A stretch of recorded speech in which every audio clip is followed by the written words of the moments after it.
우리가 성경을 종종 읽다 보면 딱 맞는 말씀이고 귀한 말씀인데, 성경은 한 구절도 버릴 수 없는 아까운 책인데,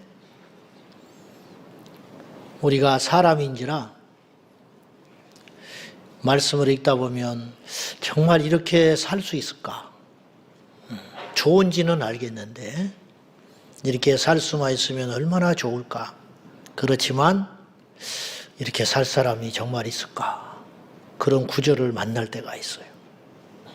예를 들면 모든 사람과 더불어 거룩함과 화평함을 따르라. 머리로는 되지요. 잘 지내야지. 모든 사람하고 트러블 없이 잘 지내야지. 근데 조금만 지나면 그것이 쉽지 않다는 걸 알게 돼요. 또 너희 중에 고난당하는 자가 있느냐? 저는 기도하라. 머리로는 100번 1000번 그래야 되는 줄 알지만 막상 내 자신이 고난의 주인공이 되고 나면 기도는 뒷전이고 일단 걱정과 두려움과 불평을 하는 것이 우리 자신들이에요. 오늘 본문 말씀도 그런 말씀 중에 한 말씀이라 그렇게 여겨집니다. 자, 이 말씀 여러분 다 잘 알지만 이렇게 실천하는 건 녹록지 않다는 걸 알 것입니다. 6절 한번 볼까요? 시작. 아무것도 염려하지 말고 다만 모든 일에 기도와 간구 너희 구할 것을 감사함으로 하나님께 아뢰라. 성령님이 바울 안에서 이 말씀 우리에게 주셨는데, 바울은 이렇게 살 수 있는 사람 같아요. 지금 감옥에서 편지 쓰면서 기쁨의 편지를 보내는 걸 보면 바울은 이 땅 속한 사람이 아닌 것이 분명해. 그러나 우리 같은 경우에 이 말씀을 실천하기 위해서는 두 가지의 산을 넘어야 돼요. 첫째는 어떤 일에도 염려가 없어야 돼요. 이게 쉽냐 이 말이에요. 쉽냐. 자식이 늦게만 들어온다 해도 무슨 일인가 걱정을 하고, 운전하고 나간 사람이 전화만 안 받아도 무슨 일인가 그렇게 염려하는 것이 우리 인생인데, 지금 교회에서 추수감사주일 예배 드린다고 와 있는 여러분도 내가 볼 때 7, 80%는 이마에 염려 그렇게 써 있어. 그러니 예배 끝나고 나가면 그냥 무너지는 거죠. 또 하나 넘어야 할 큰 산이 있는데, 기도할 때 감사함으로 기도하라. 이게 쉽냐 이 말이에요. 기도는 대부분 어려워서 하는 거거든요. 없는 게 있고 문제가 생기고 고난이 생겼기 때문에 하나님께 기도하러 온 거 아니에요. 그러면 감사보다는 눈물이 나오지. 이게 인지상정인 법인데 오늘 성경에는 어떻게 된 일인지 감사함으로 기도해라. 성경에 그런 인물이 한 분 있더라고요. 많았겠지만 성경에 그렇게 했다고 기록된 인물이 있더라고. 다니엘. 30일을 기도하지 마라. 기도하면 사자의 밥이 되도록 던지겠다. 그런 위기 상황 속에서 기도해도 이건 보통이 아니에요. 울며 애통해도 이건 보통 믿음이 아닌데 다니엘은 기도하며 감사하였더라. 야, 그러니까 이렇게 실천한 사람이 있었던 거예요. 그러니까 인류 역사상 한 명이라도 이렇게 산 사람이 있다면 우리도 그렇게 살아야 한다고 주님이 말씀하시는 거예요. 오늘 추수감사주일입니다. 우리 기독교 절기가 1년 중에 여러 개가 있는데 따져보니까 감사절만 2번이야. 당연하겠지만 부활주일 1번이죠. 성령 강림주일 1번이죠. 성탄절 1번이죠. 그러면 감사절도 1번만 하면 딱 돼요.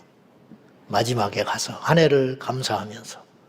근데 전반기 맥주감사절 드리고 후반기 추수감사절을 제정한 것은 어느 날 모여서 회의하다가 이렇게 결정을 했겠죠. 그러나 하나님이 마음 주지 아니하시고 허락지 않으면 그런 일이 가능하겠습니까? 그리고 왜 많은 절기 중에 감사절은 2번을 하나님께서 하게끔 하셨을까? 첫째는 우리가 감사하기가 쉽지 않는 거예요. 잊어버리는 게 감사. 그러니까 2번쯤 상기시켜 주고 싶으신 거예요. 두 번째는 감사는 그렇게 중요한 가치가 있다. 그렇게 여기셔서 추수감사절이 아니면 감사를 주제로 설교하기가 쉽지 않습니다. 조금씩은 하겠지만 감사를 전적으로 주제로 삼고 설교한다는 건 쉽지 않은 일이에요. 그런데 절기상 어찌됐든 이 감사를 주제로 설교하게끔 하시는 하나님의 뜻이 있지 않겠는가. 그런 생각 속에 오늘 우리가 이 말씀을 접해봅니다.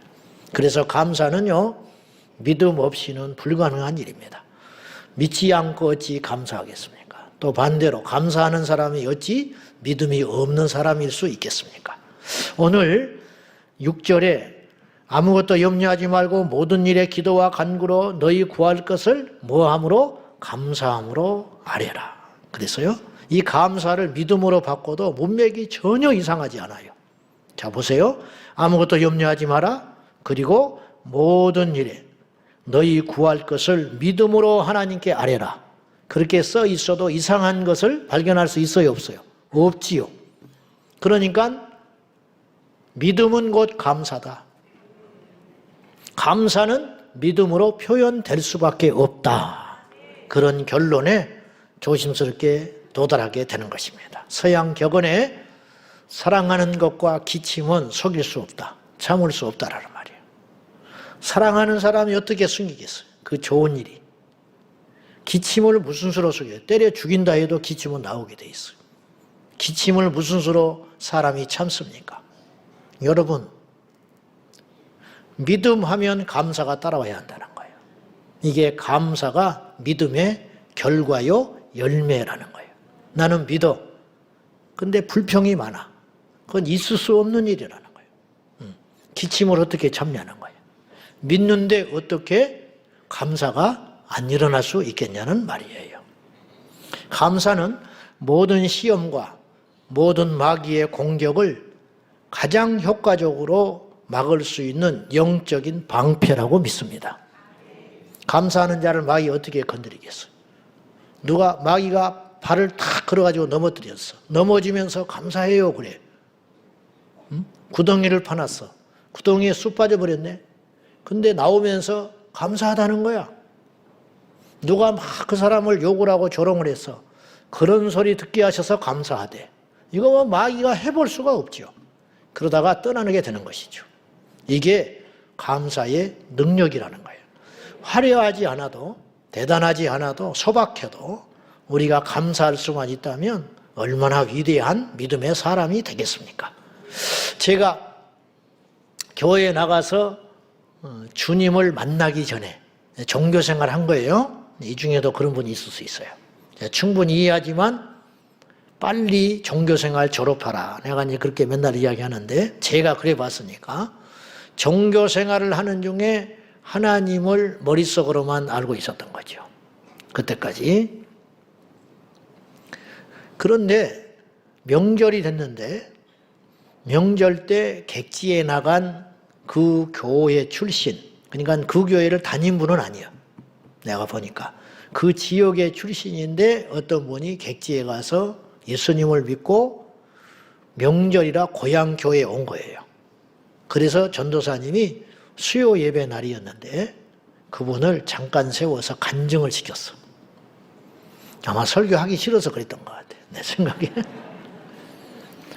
그래서 이분이 간증을 잠깐 했는데 눈두덩이 밑에다가 하얀 반창고를 이렇게 붙이고 나타났어요. 그래서 시선이 거기만 자꾸 가는 거예요. 저는 다른 내용은 하나도 기억이 안 나요. 근데 내 평생에 잊을 수 없는 이야기를 들었어. 뭐라고 그러냐? 이걸 가리키면서 자기는 감사하대. 나는 이런 소리를 들어보지를 못했어. 왜 감사하냐? 눈두덩이가 찢어져서 감사하대. 1cm만 내려왔으면 눈알이 다쳤을 거래, 자기는. 그러니까 감사하다고 울어요. 나는 예수님 아직 만나기 전이에요. 그런데 충격받았어요. 저 사람에게 뭐가 있어? 지금 위선 떠는 건 아니야. 믿음 있는 척하고 위선 떠는 사람은 아니야. 험하게 산 사람인데 누가 강요하지도 않았는데 그런 이야기를 잠잠히 하는데 굉장히 충격받은 거예요. 왜 충격을 받았냐? 저는 불신자의 문화 속에서 컸기 때문에 가정 안팎에서 그런 소리를 들어본 적이 없어요. 감사하다는 말을. 보통의 경우 우리 집이나 밖에 이웃에서 동네에서 누가 눈두덩이 찢어졌다 그러면 100% 이렇게 말이 나와. 재수에 온 붙었다. 어째서 나에게 이런 일이 일어났냐. 그런 소리는 날마다 듣고 크는 나에게 눈두덩이가 찢어졌는데 감사하다는 소리는 충격 그 자체였어요. 뭔가 있다. 그분이 가난해 보였어요. 험한 일하고 사는 것 같아. 많이 배우지도 못해서 딱 나와. 말하는 것 폼새를 보면 어린 나도 알아. 근데 그분을 무시할 마음은 안 들었어요. 뭔가 있다. 꼼짝 못하고 그 간증을 들었어요. 성도들이. 어떻게 그런 간증을 할 수 있지요? 믿음의 열매가 감사로 표현되더라는 거예요. 자, 하나님께서 우리에게 감사를 권한 게 아니고 감사하라 명령했어요. 한계를 가진 부족한 부모도 자식한테 뭘 하라 할 때는 이유가 있어요. 어른 보면 인사 잘해라. 부모 좋아라고 그러는 거 아니야. 친구하고 싸우지 말아라. 밤늦게 다니지 말아라. 선생님 말씀 잘 들어라. 그러면 어떤 일이 벌어지느냐? 그 자신이 잘 되고 복을 받아. 근데 하나님이 우리에게 감사를 명령하신 것은 하나님 좋으라고 내린 명령은 아닐 거라 이 말이에요. 그러면 감사하면 우리에게 어떤 좋은 일이 생기냐는 거죠. 어떤 좋은 일이 생기냐. 첫째, 감사하면 우리에게 평안이 열리게 됩니다.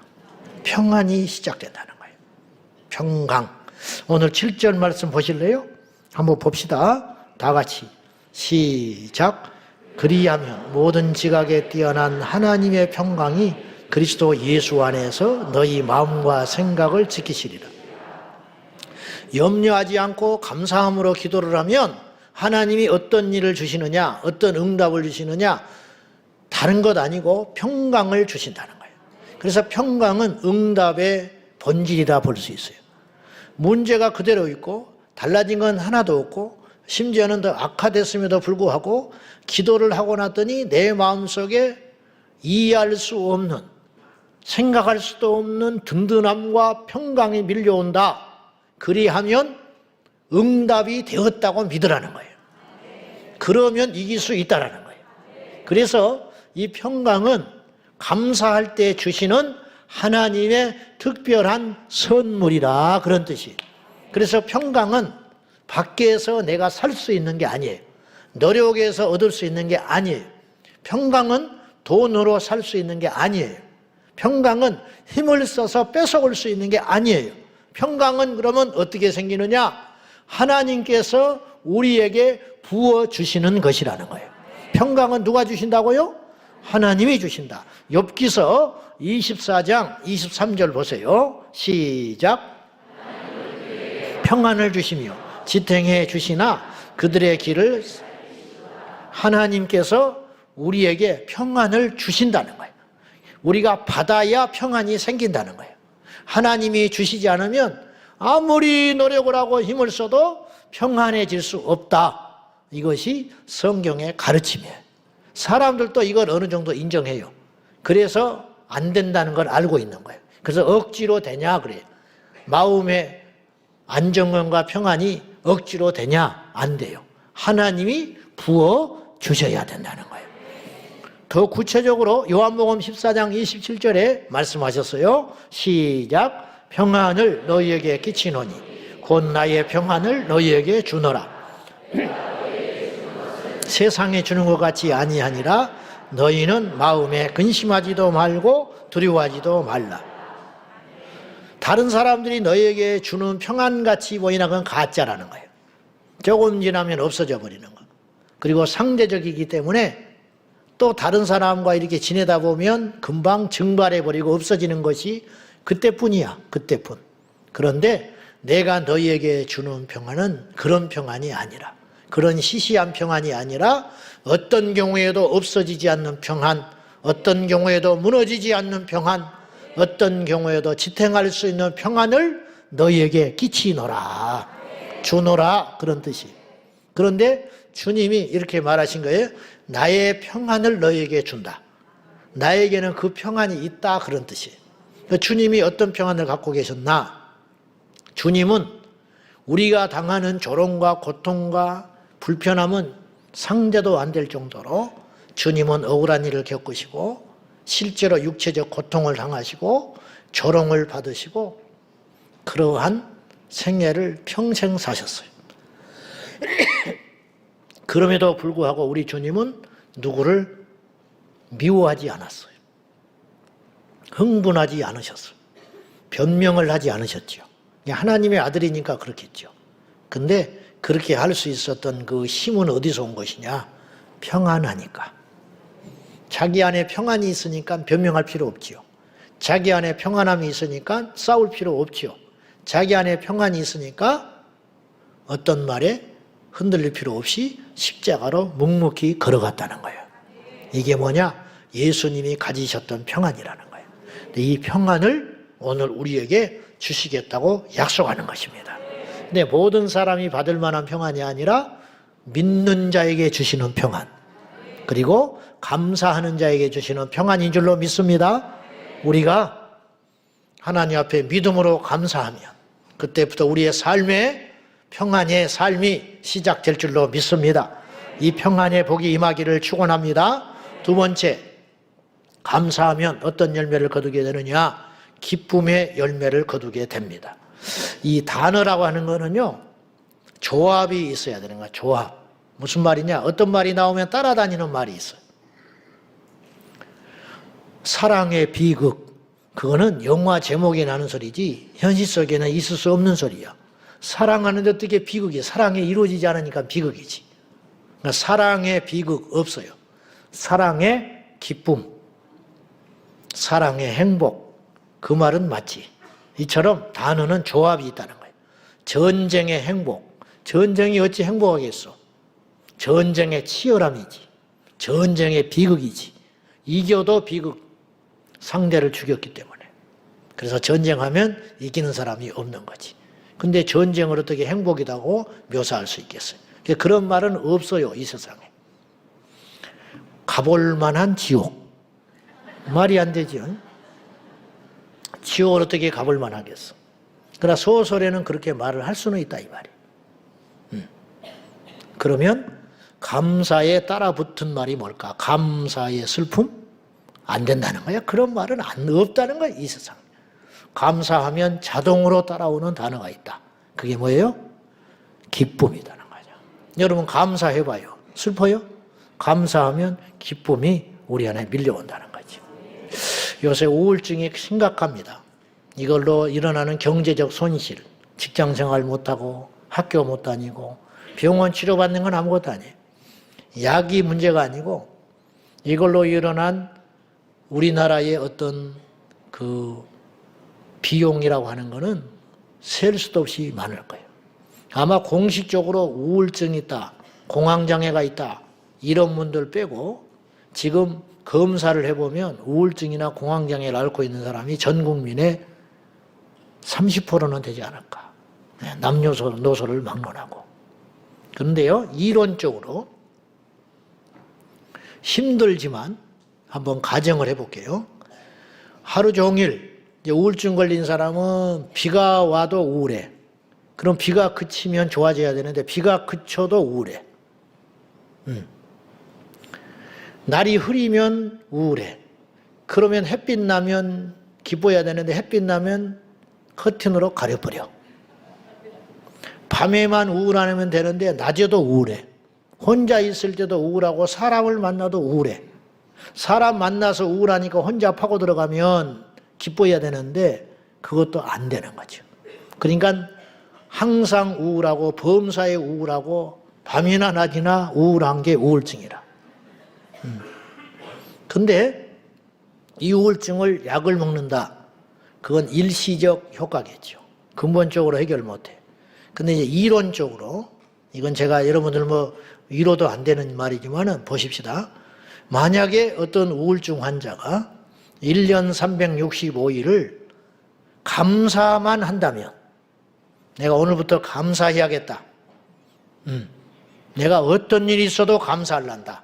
그렇게 딱 어떤 계기가 생겨가지고 예배를 드리면서 마음에 결단을 했어. 성령 안에서. 그러니까 주님이 그렇게 도와주셔. 그러니까 이제부터 무조건 감사. 일이 있어도 감사, 없어도 감사, 힘들어도 감사, 편안해도 감사, 혼자 있을 때도 감사, 어울려도 감사, 집에 있어도 감사, 밖에서도 감사, 비가 와도 눈이 와도 비바람이 불어도 감사. 이렇게 감사를 하기로 결단하고 1년을 지냈어요. 이 사람 약 먹을 수 있을까요? 이 사람 우울증이 있을까요?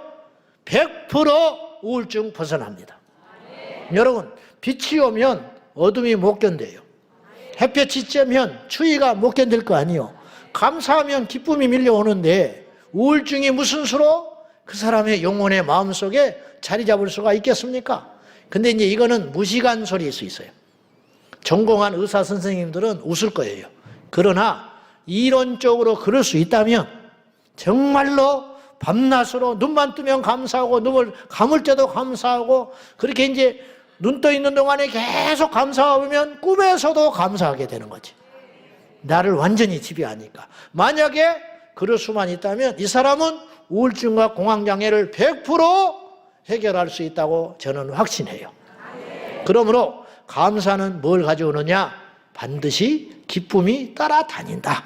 그런 말이에요. 그래서 감사하면 상황과 상관없이, 형편과 상관없이 방이 3개짜리 있다 2개 집으로 옮겨도 하나짜리로 옮겨도 옮겨갈 때도 감사.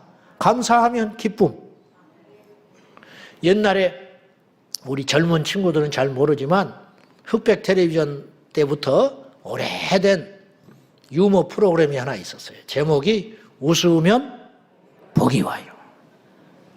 이 제목 기가 막히게 정한 거예요. 그때 트로이카 시대가 있어요. 배삼룡, 구봉서, 이기동. 다 돌아가셨어요.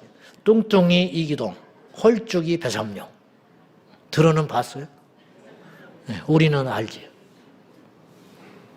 근데 그 제목이 기가 막히게 지은 거예요. 생각할수록. 웃으면 자동으로 뭐가 온다? 복이 온다는 거야. 웃는 얼굴에 침 못 뱉는다잖아. 생글생글 웃고 다녀봐. 그 사람을 누가 멸시하며 무시하며 직장에 쓰려고 그래. 저라도 그럴 것 같아. 2사람이 면접 와서 한 명만 써야 돼. 한 사람은 인상을 팍 쏘고 앉아가지고 쓰든지 말든지 알아서 해라. 너 안 쓰면 재미없다. 그럼 무서워서 못 쓰는 거예요. 근데 생글생글 웃으면서 이렇게 상냥하고 싹싹하고 그러면 간 다음에 여운이 남지요. 야, 인상 좋다. 학벌 일단 필요 없어. 일단 그 친구 그냥 같이 있고 싶으니까. 그래서 풀리게 되는 거예요. 그런 측면에서 볼 때 저는 좀 심각하죠. 저는 뭐 목사 안 됐으면 굶어 죽기 딱 좋은 사람인데. 그래서 이 말이 딱 맞는 거예요. 웃으면 뭐가 와요? 복이 온다. 감사하면 뭐가 와요? 기쁨이 온다. 요새 이런 말이 돌아다녀요. 좋은 말이야. 인사만 잘해도 평생 먹고는 산다. 이야, 맞는 말이다. 인사하는 것하고 먹고 사는 거 무슨 상관이야? 인사만 잘해도 평생 먹고 산다. 왜? 인사 잘하는 사람은 인정받고 쓰고 같이 하고 싶으니까. 우리 교회 청년들 제가 인사 잘하라고 그러는데 인사 안 하는 것들은 며느리 삼지 마라 그랬어 내가. 인사 안 하는 것들은 사이 삼지 말아라. 인사만 잘해도 장가를 가. 인사만 잘해도 우리 교회는 시집가게 돼 있어. 알겠죠? 인사만 잘하고 다니면 누구 눈에 띄냐면 당사자는 안 띄어도 시어머니, 시아버지 눈에 딱 띄는 거야. 저거 내가 며느리 삼아야겠다. 야, 쟤 어떠냐? 에이 뭐. 그러다가도 자꾸 옆에서 이야기하니까 왠지 그런 것 같아. 야, 다른 것 없어. 저 얼마나 착하고 이쁘고 좋냐. 그래 볼까? 그래서 시집 가는 거야. 그리고 이쁨 받고 어른들한테 인사 넙죽넙죽 하니까. 자, 웃기만 해도 복이 와요. 감사만 해도 기쁨이 와요. 인사만 잘해도 평생 먹고 산다. 그 말이 맞는 것 같습니다. 감사하면 기쁨이 옵니다. 감사하면 풍성해집니다. 마지막, 감사하면 관계가 행복해져요. 관계가. 미국의 심리학자 아브라함 메슬로우는, 난 몰라, 누군지 모르는데 이 사람이 뭘 주장했냐면 욕구 위계 이론이라는 걸 주장했대요. 욕구 위계 이론. 여기서 이분은 사람의 욕구를 세 가지로 정의를 내렸어요. 이 세 가지 욕구가 다 있더라는 거예요. 우리도 그냥 무심코 살아가지만 이론적으로 정리하면 이 세 가지 욕구로 정리가 되더라는 거예요. 첫째는 생리적 욕구라는 거예요. 생리적 욕구. 이게 무슨 말이냐? 배가 고프면 음식을 찾잖아요. 이게 기본적 생리 욕구라는 거예요. 목마르면 물을 찾고 졸리면 잠을 자고 싶어 하는 거. 그래서 애들도 잠을 못 자면 막 짜증을 낸다는 거예요. 욕구 불만이 생기니까. 배가 고프면 징징거려. 더우면 징징거리고 추우면 징징거리고. 왜냐? 이 기본적인 나의 욕구가 받아들여지지 않으니까. 그래가지고 막 우는 거지요. 그리고 그것이 해결되는 순간 울음이 그치게 될 거 아니에요. 이게 바로 남녀노소 모두가 겪는 그냥 인격 속에 숨겨져 있는 본질적인 욕구라는 거예요. 생리적 욕구. 두 번째는 안전욕구라는 게 있대요. 안전욕구. 사람들은 누구든지 간에 안전하게 살고 싶어. 안전하게. 그래서 안전벨트를 매게 되는 거고, 가속을 하면 손을 꽉 잡잖아. 과속하면 잠에서 깨. 기도가 절로 나와. 운전수가 막 장례가 때 과속을 하면, 우리 목사님들 중에서도 운전을 아주 험하게 하시고 기도를 시키는 분이 있어요. 기도가 안 되는 분은 그분 차를 타면 돼. 길도 잘 모르지, 운전은 험하지. 그러니까 그 차를 타면 막 뒤에 앉아가지고 새벽 3시에도 기도가 나와. 지방에 장례 갈 때. 막 길은 헤매지, 빨리는 달리지. 거기다가 또 눈도 한 번씩 껌뻑껌뻑 하지. 그러면 막 주여 방언이 절로 나와요. 능력기도 받고 싶으면 누구냐고 저한테 오세요. 개인적으로. 내가 소개시켜 줄게요. 그쪽 교구로 옮겨 줄게요. 그러니까 이제 인간은 본능적으로 이렇게 안전 욕구가 있다라는 거예요. 재정적으로도 건강하고 또 신체적으로도 건강하기를 원하는 욕구. 근데 이 두 가지 욕구, 생리적 욕구와 안전 욕구는 관계 속에서 오는 게 아니에요. 그냥 혼자 욕구를 채울 수 있는 것이에요. 나를 지키고 또 내가 배부르면 되니까. 근데 세 번째, 사람은 짐승이 아니기 때문에 이 두 가지 욕구로만 채워진다고 절대 사람답게 살지 못한다는 거예요. 그건 뭐냐? 사회적 욕구라는 게 있다는. 사회적 욕구. 이건 뭐냐? 소속감의 욕구예요. 소속감. 소외되지 않으려고 하는 거. 친구 관계. 사람과의 상호작용을 통하여 이 충족되는 욕구가 있다는 거예요. 그래서 이제 친구들 간하고 이렇게 막 친구를 만나고 이렇게 막 떠들어대고 이렇게 헤어지면서 스트레스가 풀린다고 하잖아. 그 욕구가 채워졌다는 거예요. 수다 떨고 오면은 하나도 안 피곤해. 시원해. 혼자 있으면 더 피곤한데 이게 뭐냐? 욕구가 채워졌다는 거예요. 사회적 욕구. 사람은 절대 혼자 못 살아요. 혼자 있는 걸 나는 좋아. 그렇지만 그거는 거짓말이야. 그러면서도 누구가 함께하고 싶은 거야. 그래서 청첩장을 주변 사람이 다 받았다는데 나만 안 받았다. 그러면 그때부터 화가 나는 거예요. 물론 그 사람이 보낸다고 나는 갈 생각도 없었던 사람이야. 갈 만한 사람이 아니니까. 그래서 그 사람이 안 보내준 거예요, 나한테. 그런데도 불구하고 주변 사람들이 다 청첩장 받았는데 나는 안 보냈다 그러면은 왠지 마음이 좋지 않는 거. 이게 뭐냐? 그런다고 해서 내가 뭐 돈이 손해되는 것도 아니고 그러는데 왠지 섭섭해지는 거. 이게 뭐냐? 욕구에 불만이 생기는 거예요. 욕구 불만. 사회적 욕구가 이제 채워지지 않았다는 거죠. 층간소음, 그것 때문에 주차 시비 때문에 칼부림 나는 세상이 됐어요. 위에 사람이 자꾸 층간에 소음을 내니까 복수를 하려고 밑에서 거대한 막대기로 새벽 2시면 찔러댄다는 거예요. 이렇게 천장을. 진짜 그런 사람도 있었어요. 예전에 내가 신방을 갔더니 자기 집이야. 3층에 사는데 아래층에 세든 사람이 거기는 어르신만 둘이 살았어요. 애들이 없어. 그러니까 소리가 날 리가 없어. 그리고 거기서 오랫동안 세를 주고 살았는데 이 가정이 그렇게 예민하다는 거예요. 그래서 관계가 점점 나빠지기 시작했어요. 그래서 그러면 이사 비용도 주고 전세돈 내줄 테니까 다른 데로 가라고 그랬더니 오기를 부리고 안 가. 기한이 지났는데 안 가고 있어. 그래서 법적으로 소송하는 거예요. 소송 중에 있는데 새벽 2, 3시 되니까 밑에서 소리가 나. 봤더니 잠을 안 자고 막대기를 가지고 천장을 찔러대는 거예요. 맛 좀 보라고. 이런 악질을 만나가지고 그것이 또 기도 제목이야. 기도 제목. 그래서 신방 가서 기도해주고 그런 적이 있었는데, 이게 이런 관계가 힘들어지면 정말 인생이 피곤해지고 불행해지고 어려워지는 것이죠. 이런 것들을 해결할 수 있는 방법, 감사하면 상호 관계가 증진이 된다는 거예요. 네, 감사하는 사람한테 어떻게 얼굴에 침을 뱉겠어? 분명히 처음에 무슨 실타래가 꼬이듯이 한 사건이 있었겠지. 아, 그러냐고. 죄송하다고. 그렇게 말해줘서 고맙다고. 나는 몰랐다고. 그러면 끝나는 것인데 뭘 그렇게 예민해가지고 이런 일로 쫓아와서 난리냐고. 그러는 순간 관계가 삐그덕거리고 불행해지기 시작한다. 같은 말인데 일러줘서 고맙다고. 나는 몰랐노라고. 그러면 말한 사람이 더 미안해하고 이렇게 관계가 회복이 된다는 거예요. 원수와 친구가 되는 것은 감사할 때 일어나는 역사다, 그런 뜻이에요. 집에 가면 집이 엉망이에요. 그걸 집구석이라고 그래요. 집이 엉망. 막 이 한마디 하고 싶죠. 근데 야, 우리 집은 이렇게 자유롭냐? 그럼 막 웃지요. 여러분처럼 웃을 거란 말이에요. 자유로워서 너무 좋아. 그 한마디.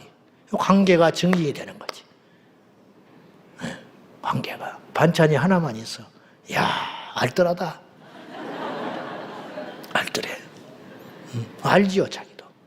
맛있게 먹어주면 관계가 행복해지고 편해지겠지. 저도 잘하는데 머릿속으로만 그렇게 생각하고 있다. 머릿속으로만. 그런데 이걸 정말로 억지 절대 감사로 바꾸어서 우리가 살아가면 우리 인생이 편해지고, 그렇지 않아도 우리가 원수마귀의 공격을 받아가지고 수없이 넘어지고 엎어지고 믿음을 실족할 일이 많은데, 그걸 사전에 막을 수 있는 시험거리를 막고 마귀의 통로를 봉쇄할 수 있는 이 관계를 통해서 사탄이 어마어마하게 역사하거든요. 물건을 통해서 역사하는 경우는 없어. 물건을 통해서. 교회에 왔는데 갑자기 에어컨이 넘어져가지고 나를 다치게 했다. 그래서 교회 떠난 사람은 없어. 근데 교회에 왔는데 내 인사를 안 받았다. 그러면 교회를 갈까 말까 고민하기 시작하는 거예요. 그때부터. 특별히 목사가 인사를 안 받았다. 그거는 교회 떠나라는 징조야. 들어가 보면 사연이 있었던 것인데, 내가 착각한 것인데 알면서도 나중에 해명이 됐어. 그게 아니었다고. 그런데도 만나면 아파. 그래서 예수가 안 믿어져서, 성경이 안 믿어져서 교회 떠나는 사람은 나는 한 명도 못 봤어요. 관계가 꼬여서, 관계가 힘들어서 그때부터 믿음이 요동치기 시작해요. 그래서 이제 종종 찾아오는 사람이 있어, 울면서. 들어보면 관계의 고통이야. 너무 가슴이 아파.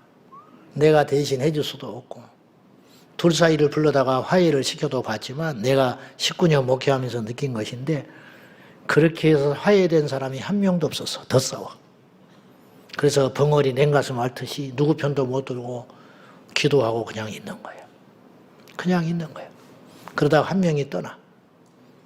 붙잡아도 늦어. 그러면 옳고 그름을 따질 겨를이 아니고 하나라도 붙잡아야 할 거 아니야. 하나라도 살려야지. 그 심정을 성도들은 모르더라고. 몰라. 자기가 51% 잘했으니까 49% 잘한 저 사람을 꾸짖으라고 혼내라고 나한테 이야기를 해. 나는 그럴 수 없어. 그러면 그쪽 편든다고 교회 떠나. 자, 여러분, 내가 분명히 경고하는데 쓰레기차 피하다가 똥차 만나요. 그러니까 우리 교회에서 쓰레기차가 앞에 떡 버티고 있거든. 그냥 마스크 쓰고 다녀. 냄새 안 맡으면 되니까. 만약에 쓰레기차 때문에 옮겼다. 내가 이제 악담하는 건데 반드시 똥차 만나게 돼 있어. 쓰레기차를 견디면 어느 날 깨달아져. 아, 내가 똥차였구나. 그걸 깨달으면 그러면 승리하게 되는 거예요. 여러분, 말씀 맺을게요. 감사의 유익은 셀 수 없이 많아요. 그런데 주님께서 우리에게 감사를 명하신 것은 주님을 위해서 감사하라는 게 아니고 우리 자신을 위해서 감사하라는 것이다. 감사는 믿음의 속일 수 없는 열매요 표현이다. 감사하면 우리의 삶에 첫째로 평강이 임하고 기쁨이 임하고 그리고 관계가 사랑이 넘치게 된다. 이 좋은 걸 해야겠어요? 안 해야겠어요? 우리 모두 두말 말고 감사하는 저와 여러분 되기를 예수님의 이름으로 축원합니다. 자, 복음성가에 이런 복음성가가 있어요. 감사해요 깨닫지 못했었는 이렇게 시작하더라고요. 복음성가가 감사해요 깨닫지 못했었는데 맞아. 가만히 묵상을 해보니까 깨닫지 못했어. 그러니까 조금만 깊이 생각해 보면 감사할 게 생겨. 그냥 무심코 지나가면요 다 우연이에요. 근데 조금만 깊이 생각해 보면 다 하나님의 뜻이야. 무심코 있으면 원망과 불평. 근데 조금만 한번 깊이 생각해 보면 감사할 게 너무 많은 거예요. 오늘 이 찬양이 우리의 기도가 되기를 원합니다. 우리 찬양 드리십시다.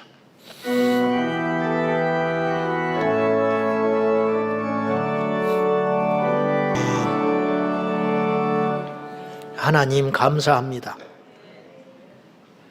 생각해보니 감사할 게 너무 많습니다.